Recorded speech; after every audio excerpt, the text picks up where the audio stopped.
Si tu tombes, c'est pour te relever encore plus vrai. Parce que très souvent, à chaque fois que tu souffres, à chaque fois que tu te sens au plus bas, c'est parce que tu t'es éloigné de ton centre, parce que tu t'es éloigné de ta vérité. Et c'est Oprah Winfrey qui dit: mon degré de désespoir a été proportionnel au degré de mon éloignement du siège de mon âme. Et le siège de l'âme, pour les Égyptiens, c'était le cœur. Et le cœur, c'est quoi? C'est ta vérité. Et d'ailleurs, à chaque fois que tu t'éloignes de ce cœur, tu t'éloignes de ta vérité, donc tu t'éloignes de ton pouvoir et tu t'éloignes de ta réalisation. Parce que dans le mot réalisation, ça vient du latin real, réel, vrai, ta vérité. Et action, ça vient du latin atio, qui veut dire l'action de, donc la réalisation de soi. C'est l'action d'être vrai, l'action d'être soi. Parce qu'il n'y a que lorsque tu es vrai avec toi-même que tu es ton propre roi. C'est là que tu es maître. C'est là que tu peux t'honorer. C'est là que tu peux faire vraiment ce que tu as dit que tu ferais. C'est là que tu te mets à gérer tes priorités. C'est là où tu te mets à être concentré sur la plus haute vision de ta réalisation. C'est là où ta vision, elle ne se laisse pas flouter ou déstabiliser par ce que vont dire les gens ou par les peurs de ton passé qui risqueraient de surgir. Et c'est pour ça que tu tombes. Parce qu'à chaque fois que tu tombes, c'est pour que tu te relèves encore plus vrai en brisant une peur. Pour que chaque peur que tu as, tout d'un coup, tu te dises: je m'en fous. Ça me fait penser à la mort de mon grand-père. Parce que mon grand-père, c'était l'un de mes plus grands héros. Et c'est encore l'un de mes plus grands héros parce qu'il vit là. Et je m'étais toujours dit que je n'arriverais pas à supporter sa mort. Ça faisait 15 ans que je pleurais sa mort avant même qu'il ne meure. Et je me disais, mais c'est impossible d'imaginer ma vie sans mon grand-père. Et je me rappelle quand j'ai fait l'enterrement de mon grand-père, j'avais écrit un texte. J'ai dit ce texte à l'église lors des funérailles. Et en fait, quand j'ai terminé de lire ce texte, que je lui ai fait honneur et que j'ai descendu les petites marches de l'estrade, j'avais plus peur.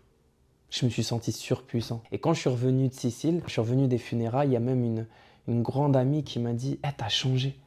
T'as changé, il y a un truc qui est plus pareil. Je l'ai regardé et je lui ai dit: ouais, je crois que c'est parce que j'ai plus peur. Et j'ai eu un effet de me dire: mais puisque mon grand-père est mort, de quoi je peux avoir peur maintenant? J'ai peur de quoi? Ça sert à quoi d'avoir peur? Papy, il est parti.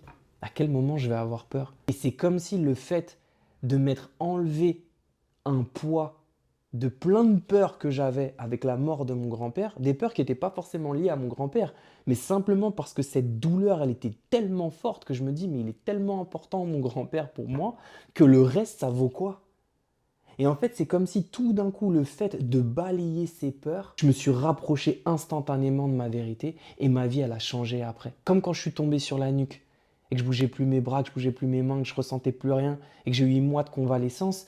En fait, quand je suis revenu de ces 8 mois, c'était: mais je suis qui maintenant?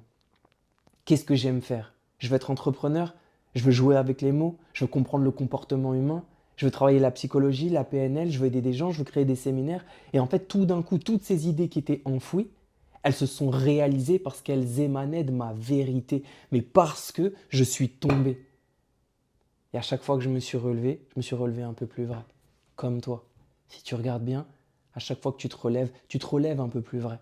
Tu te relèves avec un peu plus de conscience de toi-même.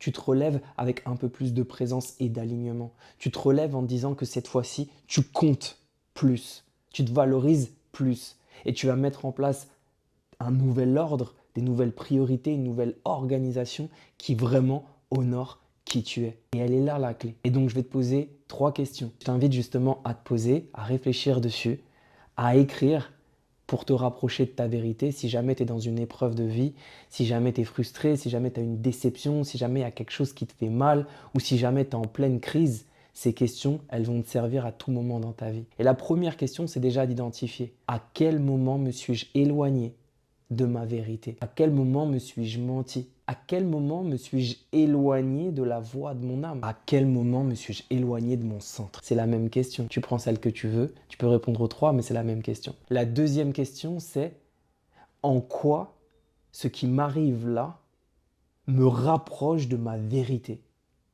Deuxième manière de dire cette question: en quoi ce qui m'arrive là me pousse à honorer ma vérité? Troisième question: qu'est-ce que je vais faire à partir de maintenant pour m'honorer?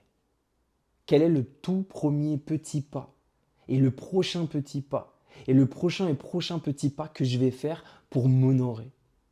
Comment je vais organiser mes priorités? Comment je vais organiser mon temps? Quelle relation je vais mettre de côté? À qui je vais dire au revoir? quelle porte je vais fermer, quelle porte je vais ouvrir, quelle prochaine action bold je vais faire pour ouvrir les portes de ma destinée. Si tu te poses bien ces questions, que tu y réfléchis et que tu trouves des réponses profondes qui touchent ton cœur ou qui te mettent des frissons ou qui te mettent un sourire ou qui te ramènent un peu de pouvoir et de force à l'intérieur de toi quand tu y réponds, c'est que ça valait le coup de tomber. Et heureusement que tu es tombé. Parce que là, maintenant, encore une fois, tu es encore là et tu te relèves. Encore plus toi, encore plus vrai. Dis-moi ce que tu en as pensé en commentaire et si cette vidéo a résonné en toi, je t'invite à la partager, à la liker et à t'abonner pour inviter un maximum de personnes à avoir accès à ce message. En attendant, on avance comme d'hab avec amour et foi. Et foi.